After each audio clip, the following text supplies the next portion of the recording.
할렐루야, 안원선 목사입니다. 지난 시간 우리는 이 강의가 어떤 강의인지 한번 맛보기로 살짝 맛을 보았었죠. 이 성경 공부 클래스가 왜 이름이 신의 산 학교인지, 그리고 그 중에서도 여러분이 듣고 계신 쉽게 내딛는 신약의 첫걸음, 이 수업의 목적은 무엇인지를 여러분과 이야기 나누었었습니다. 그러면서 수업 목적 기억나시나요? 신약 성경을 읽는 것 자체가 목적이 아니라 신약을 읽을 때마다 더 잘 이해할 수 있도록, 또 더 쉽게 읽을 수 있도록 그렇게 접근하는 게 이 수업의 목적이다 라고 말씀드렸습니다. 오늘은 몇 가지 숫자를 통해서 신약 성경을 한번 접근해 보려고 합니다. 한번 시작해 볼까요? 첫 번째 숫자는요, 27입니다. 자, 신약 성경과 27이라는 숫자, 어떤 관련이 있을까요? 벌써 딱 느낌이 오시는 분들이 계신 것 같습니다. 27은요, 신약 성경을 이루고 있는 모든 책들의 권수를 이야기합니다. 쉽게 말해서 마태복음부터 마가, 누가, 요한, 그리고 요한계시록까지 총 27개의 책이 신약 성경을 구성하고 있다라는 이야기죠. 이 27권의 신약 성경 책들을 우리는 다시 두 가지로 분류할 수 있습니다. 어떻게 분류할 수 있을까요? 편지들인 것과 편지가 아닌 것들로 나눌 수 있습니다.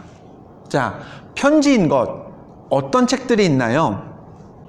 로마서부터 시작해서요, 고린도 전서, 고린도 후서, 갈라디아서, 그 다음에 그 뒤에 있는 쭉 여러 가지 성경들이 거의 다 편지들입니다. 편지가 아닌 성경은 또 뭐가 있나요? 우리가 잘 아는 복음서, 그리고 사도행전이 있겠죠. 그럼 우리가 방금은 신약 성경을 편지와 편지가 아닌 것들로 나누었는데요. 그 중에서 편지들을 먼저 한번 살펴보겠습니다. 이 편지들을 또 세 가지로 나눌 수가 있습니다. 조금씩 복잡해지죠. 잘 집중해서 들어보시길 바랍니다. 먼저는 바울 서신입니다. 바울 서신을 다른 말로는 교회 서신이라고도 합니다. 왜 그럴까요? 바울 서신이니까 쓴 건 바울이 썼겠죠? 그리고 교회 서신이라고 하는 데에는 이유가 있습니다. 바울이 교회들에게 보낸 편지이기 때문에 그렇습니다. 사도 바울이 여러 지역을 다니면서 복음을 전하고 교회를 세웠습니다. 바울이 그와 같이 세워진 교회, 또 그 교회에 속한 성도들을 격려하고 또 가르치기 위해 써보낸 기록이 바로 바울 서신 혹은 교회 서신이라고 할 수 있습니다. 어떤 것들이 있을까요? 로마서, 고린도서, 갈라디아서, 그리고 데살로니가서와 에베소, 빌립보, 골로새. 자, 지금 제가 말씀드린 그 명칭들은 신약 성경의 책 이름이기도 하면서 초대교회 교회의 이름이기도 합니다. 로마서는 로마에 있는 교회에게 써서 보낸 편지고요. 에베소서는 에베소에 있는 교회에게 바울이 써서 보낸 편지입니다. 골로새서는요? 그렇죠. 골로새에 있는 교회에게 바울이 쓴 편지가 골로새서입니다. 다시 한번 복습하죠. 이런 편지들을 우리는 바울 서신, 그리고 교회에게 써서 보냈기 때문에 교회 서신이라고 부릅니다. 다음으로 편지들 중에는 목회 서신이 있습니다. 이 또한 편지를 쓴 사람은 사도 바울입니다. 그런데 이번에는 편지를 받는 수취인이, 즉 바울이 편지를 써서 보낸 그 목적지가 교회가 아니라 한 개인입니다. 아무한테나 편지를 썼을까요? 아니겠죠. 교회를 이끌고 있는, 또 바울의 오랜 동역자들, 이런 사람들한테 바울이 목회에 관해 교회를 어떻게 운영하고 교회에서 무엇을 어떻게 가르쳐야 하는지에 대해 써서 알려주고자 보냈던 편지가 바로 목회 서신이라고 할 수 있습니다. 더불어서 이 편지를 받게 될 목회자들이 정직하고 또 성실하게 하나님 앞에서 부끄러움 없도록 사역하기 위해 바울이 아낌없는 조언을 담아 보냈던 편지이기도 합니다. 이런 편지들이 있습니다. 디모데서, 디도서, 빌레몬서. 이상의 편지들을 우리는 목회 서신이라고 합니다. 다시 말하면요, 디모데, 디도, 빌레몬, 이 명칭들은 지역의 이름도 교회의 이름도 아닙니다. 바울과 동역했던, 당시에 교회를 맡아 움직여갔던 목회자요, 바울의 귀한 동역자라고 할 수 있죠. 사람의 이름인 것입니다. 또 다른 편지들은 일반 서신이 있습니다. 일반, 그냥 좀 애매한 분류이기는 하죠. 쉽게 말하면 바울 서신도 아니고 목회 서신도 아닌 그 외에 기타 등등의 편지들을 신약성경에서 우리는 일반 서신이라고 호칭합니다. 일반 서신에는 이런 편지들이 있습니다. 히브리서, 야고보서, 베드로서, 유다서, 그리고 우리가 요한 1, 2, 3서 이렇게 부르죠. 통칭해서 요한서신이라고 부르기도 합니다. 그리고 혹자는 여기에 요한계시록까지 서신의 하나로 넣기도 하는데요. 이와 같은 일반 서신은 초대교회에서 박해받는 성도들에게 써보낸 경우가 많습니다. 더불어서 그리스도인들을, 초대교회 성도들을 더욱 성숙하게 하기 위해서 실제적인 믿음의 교훈들과 도움말들을 담고 있는 게 일반 서신입니다. 물론요, 제가 바울 서신, 목회 서신, 일반 서신 이렇게 셋으로 편지들을 나누면서 이 성경은 여기다, 이 성경은 이렇게 분류된다 라고 나눠드리기는 했지만 모든 신학자들이 또 모든 목사님들이 여기에 동의하는 것은 아닙니다. 어떤 분들은 바울 서신에 이런 것을 빼기도 하고요. 어떤 분들은 일반 서신에 다른 것을 첨가하기도 합니다. 즉, 신약 성경에 있는 여러 성경들을 나누고 분류하는 작업에는요, 여러 가지 이견들이, 다른 의견들이 있음을 꼭 기억해야 합니다. 재미있는 건요, 이와 같은 여러 편지들, 서신들의 이름에는 나름의 규칙이 존재한다는 사실입니다. 어떤 규칙일까요? 먼저 바울이 쓴 편지는요, 편지의 수신자에 따라 그 책의 이름이 정해집니다. 예를 들어 볼까요? 바울이 고린도 교회에 편지를 써보냈으면 그 편지의 이름은 고린도서입니다. 두 편의 편지를 써보냈죠? 먼저 보낸 편지는 고린도 전서, 나중에 써서 보낸 편지는 고린도 후서라고 할 수 있겠죠. 또 에베소 교회에 바울이 편지를 썼다라고 하면 그 편지의 이름은 에베소서가 되는 겁니다. 마찬가지로 바울이 빌레몬이라는 사람한테 편지를 써보냈다. 이름이 뭘까요? 맞습니다.